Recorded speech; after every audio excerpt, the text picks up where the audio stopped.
नमस्कार मंडळी, आजची प्रसन्न सकाळ. आजपासून नवरात्रीला सुरुवात होते.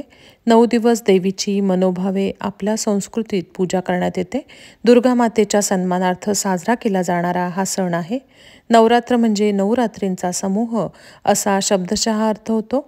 हे 9 दिवस देवी दुर्गा आणि तिच्या 9 अवतारांना समर्पित आहेत. प्रत्येक दिवस देवीच्या अवतारांशी संबंधित आहे. शैलपुत्री, ब्रह्मचारिणी, चंद्रघंटा, कुष्मांडा, स्कंदमाता, कात्यायनी, कालरात्री, महागौरी, सिद्धिदात्री अशी तिची विविध रूपं आहेत. सकाळी लवकर आवरून दारापुढे आधी रांगोळी काढली, आंब्याच्या पानाचं तोरण लावलं, फुलं तोडून आणली. सगळी पूजेची आधीच तयारी करून ठेवली होती. माझ्या सासरी नाशिकला घट बसतात, तिकडे व्हिडिओ कॉल करून आधी देवाचं दर्शन घेतलं. सासू सासऱ्यांशी बोलले. माझ्याकडे इकडे मी अखंड दिवा लावते आणि 9 दिवसांचे उपवास करते. सगळ्या देवांची आधी पूजा करून घेतली. आमच्याकडे आज देव घासण्याची पद्धत आहे, त्यामुळे सगळे देव आधी छान घासून काढले.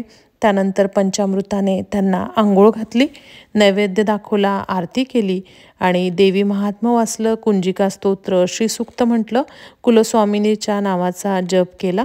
कुलस्वामिनीला नमस्कार करून अशीच तुझी कृपा आम्हा सगळ्यांवर राहू दे म्हणून प्रार्थना केली. नंतर दुपारी फराळासाठी लाल भोपळ्याची भाजी, भगरीचे डोसे असा सगळा फराळ केला.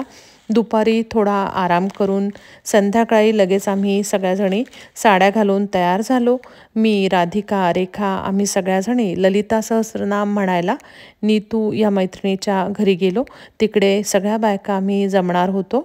तिकडे लक्ष्मी अष्टक, ललिता सहस्रनाम, लिंगाष्टकम असं सगळं आम्ही सगळ्यांनी मिळून म्हटलं. नंतर देवीची तिने आरती केली, सगळ्यांना तिने प्रसाद दिला, हळदी कुंकू लावले. नंतर आम्ही तिकडून राधिकाच्या घरी गेलो. तिकडे तिने आम्हाला हळदी कुंकू दिले. राधिकाच्या घरीसुद्धा घट बसतात, तिने पण खूप छान सगळी मांडणी केलेली होती. त्यानंतर आम्ही तिघीजणी माझ्या घरी आलो आणि त्यांना हळदी कुंकू दिले, त्यांच्या ओट्या भरल्या.